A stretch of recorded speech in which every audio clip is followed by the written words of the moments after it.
poder de transformar não somente o ser humano, ao mesmo tempo o espaço que o ser humano se encontra. Ou seja, o evangelho não depende de homens, mas os homens é que dependem do evangelho. Nós havíamos compartilhado essa cidade de Colosso. Paulo não havia conhecido a mesma cidade. E a igreja não foi fundada, implantada pelo apóstolo Paulo. Paulo recebe um relatório do crescimento da igreja por causa de um servo fiel, Epáfras. E ele escreve essa carta para reafirmar a fé dos irmãos, encorajar os irmãos, ao mesmo tempo agradecendo a Deus pelo empenho dos irmãos, pelo crescimento deles na fé. E Paulo escreve essa carta, e nós havíamos dito, olhando no contexto dessa cidade, é uma cidade que estava vivendo momentos difíceis. É uma cidade que havia perdido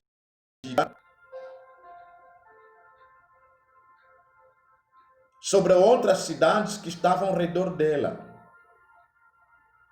A Laodiceia e a cidade de Hierápolis estavam crescendo economicamente. E fez com que a cidade de Colosso foi uma cidade esquecida para muitos e uma cidade que estava recuando atrás. Eu até havia comentado com os irmãos, imagina só, você está numa cidade ou num país que a economia do país foi afetada. Como nós nos preocupamos na realidade da pandemia que nós estamos vivendo, a preocupação da maioria dos governantes, dos empresários, de todos nós, o que será após pandemia? Quando a economia é afetada,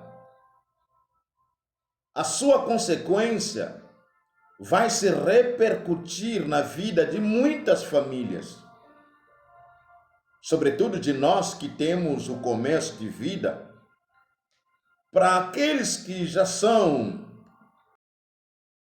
funcionários, para eles ainda, eles conseguem se sobressair nessa realidade. Então, a cidade de Colosso estava nessa mesma realidade. E ao mesmo tempo eles viviam momentos difíceis da perseguição religiosa, ou seja, das heresias que estavam entrando na igreja, querendo desviando muitos irmãos na fé. E nós falamos que quando o evangelho chegou na cidade de Colosso, o evangelho mudou o aspecto dessa cidade. O evangelho mudou a vida de muitas pessoas.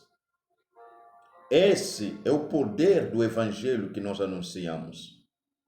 Essa é a razão que nós precisamos anunciar dia e noite o evangelho, porque emana o poder para a salvação de muitas pessoas que creem em Jesus Cristo. Mas também havíamos compartilhado com os irmãos que Deus, ele não precisa estrelas para usar na obra. O que ele precisa de homens e mulheres, crianças, adolescentes, de jovens, que se colocam à disposição do mestre para serem usados. Nós olhamos na pessoa de Epáfras, um grande servo, mas que estava no anonimato, ou seja, escondidinho. Quem fala do Epáfras foi o Paulo. Mas o trabalho que o Epáfras desenvolveu nessas cidades, quando você faz os estudos, ele desenvolveu um grande trabalho. E esse homem não estava preocupado sobre os títulos, sobre o reconhecimento, pois a nossa recompensa sempre vem do Senhor. Nós falamos, é importante, nos doamos cada dia mais. E que a obra que nós exercemos no Senhor tem uma grande recompensa. Mas Deus usa qualquer pessoa. Imagina só, o Paulo, que é um grande apóstolo, e ele fica surpreendido, uma igreja que começa no lugar onde ele não chegou, onde ele não anunciou o evangelho. Talvez alguns estudiosos afirmam que essas mesmas pessoas talvez também o Epáfras se converteu quando Paulo ficou três anos e meio na cidade de Éfeso. Talvez havia ouvido as mensagens do Paulo, se converteu e foi para a cidade de Colosso e lá começa a anunciar o evangelho de Jesus. Basta a gente nos colocarmos à disposição. Deus usa todas as pessoas que Ele quer e do jeito que Ele quer também. Mas hoje vamos olhar um pouquinho sobre essa intercessão. É uma das características, que autentica o apostolado do apóstolo Paulo. Paulo era um homem dedicado na vida de oração. Paulo, creio que, para não falar bobagens, mas talvez na minha fraca ignorância, parece que seria a segunda pessoa na Bíblia que falou mais da oração e que entendeu mais sobre a prática da oração. Começando a primeira pessoa do nosso Mestre Jesus. E o Paulo aqui, no verso 9, ele diz: por essa razão também nós, desde o dia em que ouvimos, não cessamos de orar por vós e de pedir que transbordeis de pleno conhecimento da sua vontade em toda a sabedoria e entendimento espiritual. Paulo, quando ele escreve a carta, ele relembra aos irmãos em Colossos que desde o dia que ele ouviu falar do crescimento, desde o dia que ele ouviu falar da igreja em Colosso e como os irmãos estavam caminhando na fé, Paulo menciona aqui que ele não cessam de orar em favor dos irmãos. Ele continua orando, intercedendo. Mas o que o Paulo havia ouvido? Qual o relato que o Paulo havia recebido do Epáfras? Nós encontramos isso no começo do texto, quando ele menciona no verso 3, damos sempre graças a Deus Pai, do nosso Senhor Jesus Cristo, quando oramos por vós, desde o dia que ouvimos a vossa fé em Cristo Jesus, do amor que tendes por todos os santos e por causa da esperança que vos estás preservadas nos céus. 3 marcas muito importantes que o Paulo enalteceu na igreja dos irmãos, ou seja, dos irmãos que estavam em Colosso. Paulo recebe a notícia de que esses irmãos estavam perseverando na fé. A fé desses irmãos estava crescendo cada dia mais.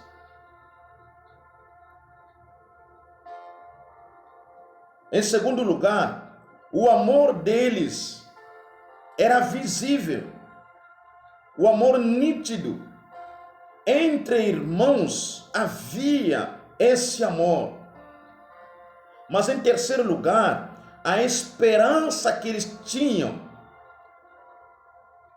da vida eterna, do retorno de Jesus Cristo. E quando nós lemos primeira epístola de Paulo aos Coríntios, capítulo 13, verso 13, nós encontramos Paulo menciona esses elementos. Capítulo 13, verso 13, diz o seguinte: agora, pois, permaneça a fé, a esperança e o amor. Esses três, porém, o maior destes é o amor. Paulo termina essa carta quando ele estava tratando a questão dos dons e enaltece o maior dom, que é o amor, que deve estar em evidência. Mas Paulo, ele termina a carta dizendo três elementos que devem permanecer firme na vida de um filho de Deus, uma filha de Deus, é a fé em Jesus Cristo. Você já imaginou quando a pessoa chega na conclusão de dizer que eu não creio mais em Jesus? Eu não creio mais na palavra de Deus. Essa pessoa abandonou o primeiro amor. Essa pessoa deu as costas a Jesus Cristo. Sempre aquele ditado que diz que a fé é a última coisa a morrer, a esperança é a última coisa a morrer. O que nos mantém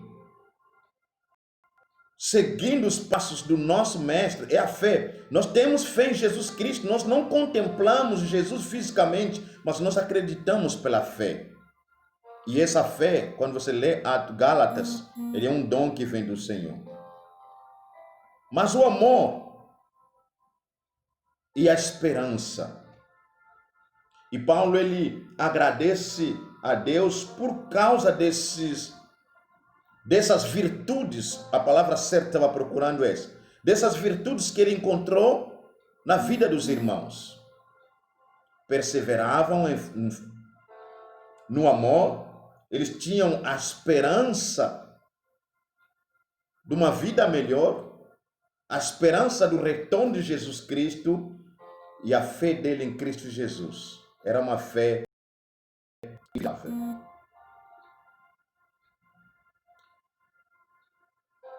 E nós, como irmãos,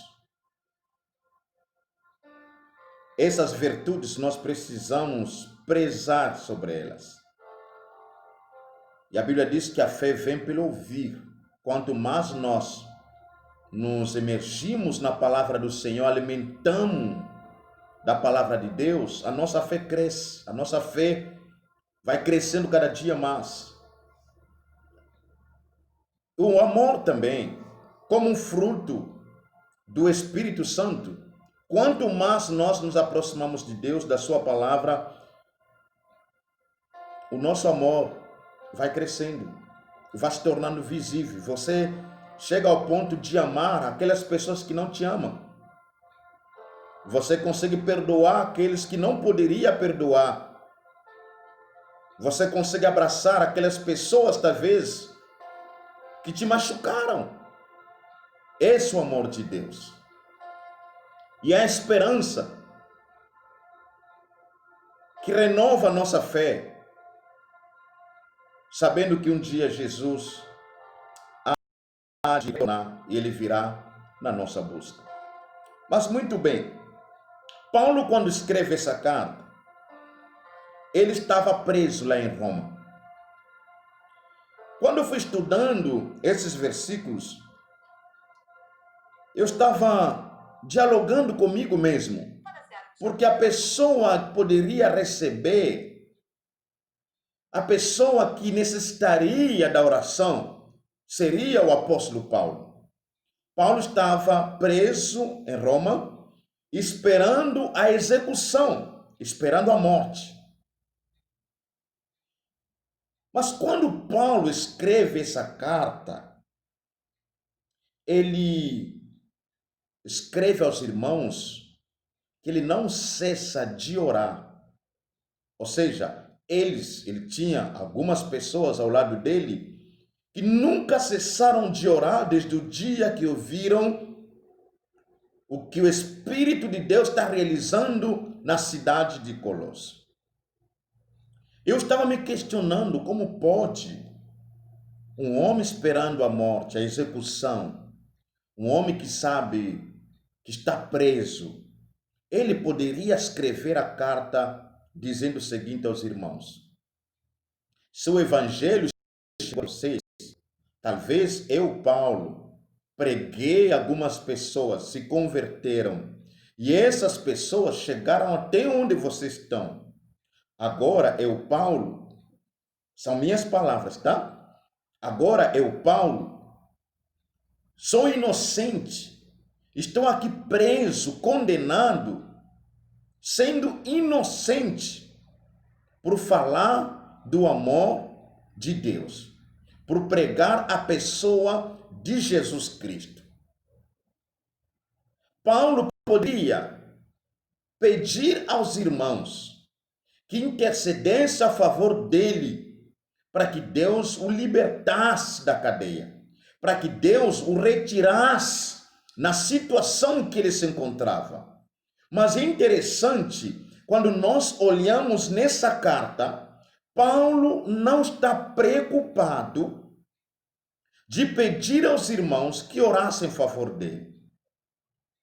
Em primeiro lugar, Paulo entende que a cadeia onde ele estava era a vontade do Senhor.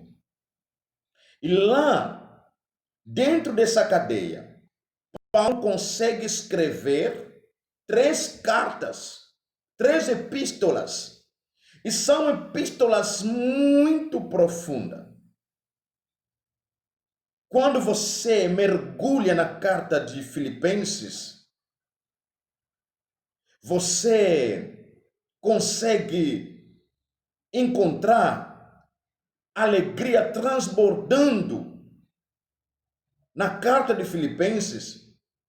E a pergunta você chega, ou seja, a conclusão que você chega: como pode um ser humano na cadeia, esperando a morte, sabendo que um dia vai ser executado, mas ele consegue orar em favor dos irmãos, ele consegue mandar conselhos espirituais na parte dos irmãos, ele consegue motivar os irmãos a permanecer firme no Senhor, ele consegue transferir alegria que vem de dentro do Paulo. E essa alegria torna-se visível para todos os irmãos que liam as cartas de Paulo. Nós chegamos na conclusão de que quando um ser humano, quando um filho de Deus está em plena comunhão com o Senhor, vive com Deus, caminhando com Deus, a cadeia não pode impedir a pessoa de exercer o chamado que Deus lhe confiou. Ou seja, Paulo, no corpo físico, ele estava preso na cadeia.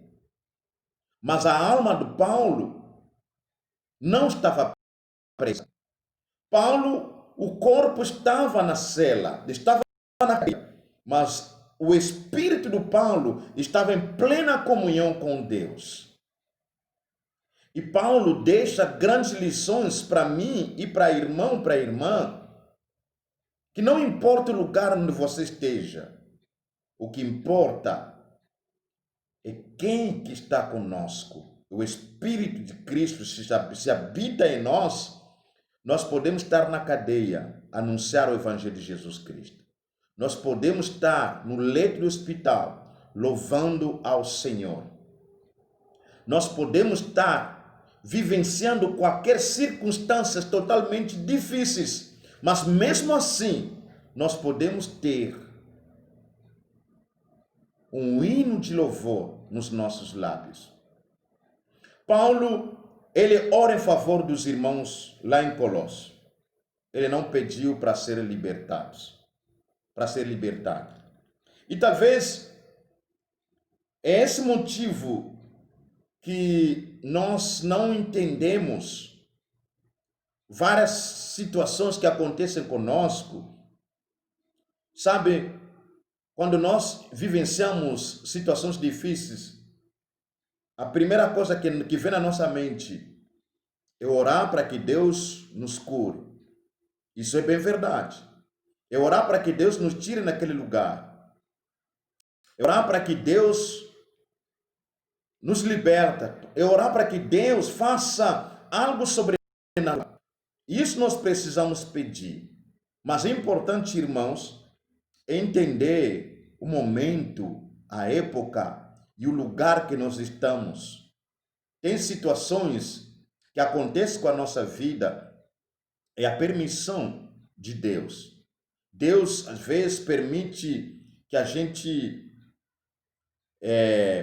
viva um momento, mas Ele sabe o que Ele está fazendo. Paulo, ele percebe que ele estava nessa cadeia por causa do Evangelho. Jamais Paulo orou para que Deus o libertasse da cadeia, mas ele continuava a pedir aos irmãos que orassem, que mesmo na cadeia, Deus lhe concedesse graça de transmitir as boas novas de Jesus Cristo. E nós bem sabemos, quando você lê os relatos das epístolas de Paulo, muitas pessoas se converteram ouvindo Paulo nas cadeias. E quando nós olhamos o tipo de oração de Paulo, que oração que o Paulo estava a pedir a Deus em favor dos irmãos lá em Colossos? Paulo, ele ora a Deus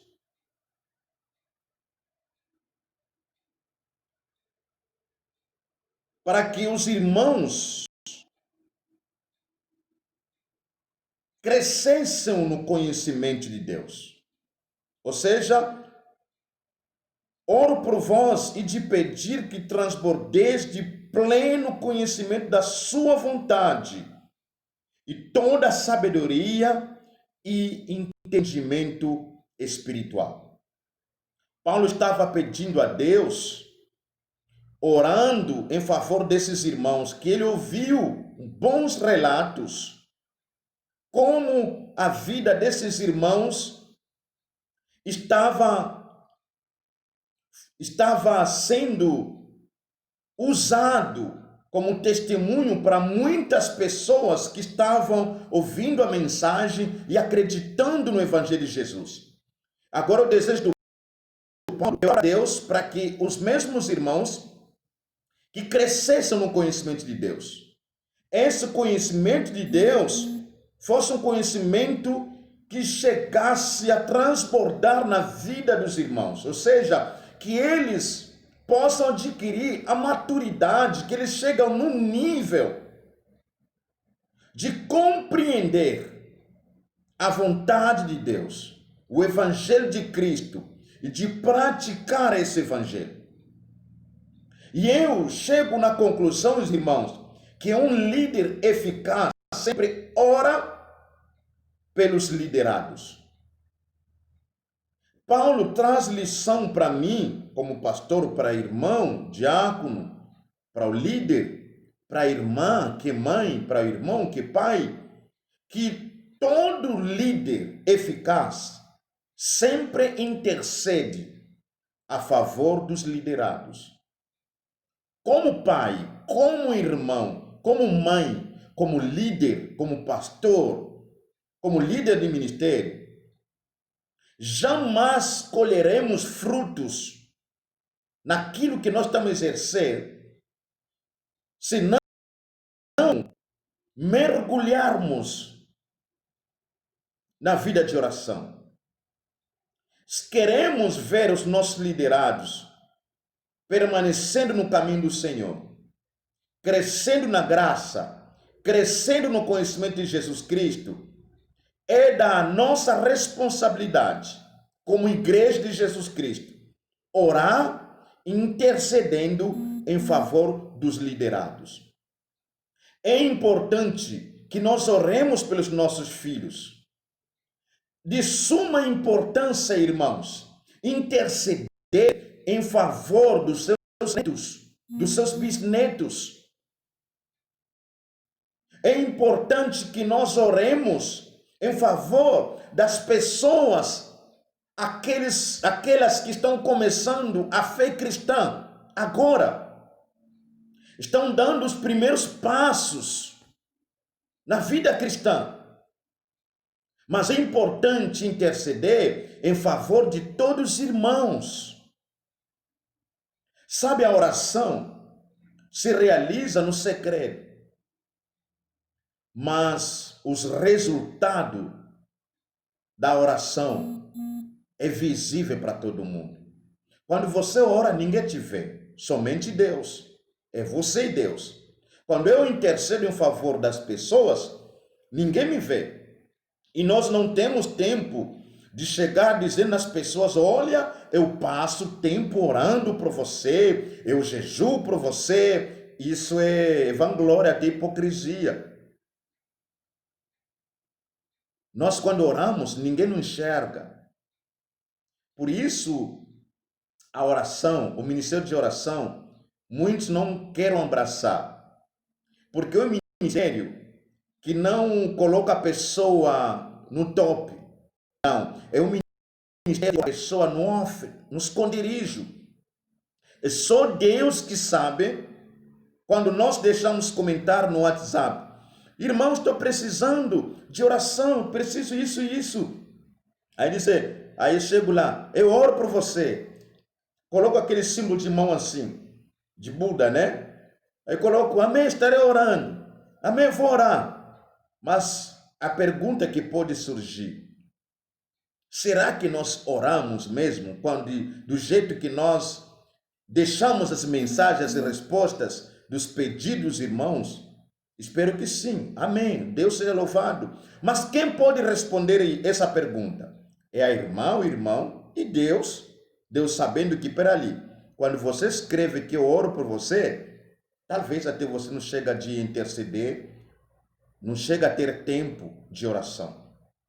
Nós precisamos aprender com Paulo que é importante orar pelos liderados, é importante orar pelos nossos familiares. E também nós precisamos orar em favor das pessoas que nós não conhecemos.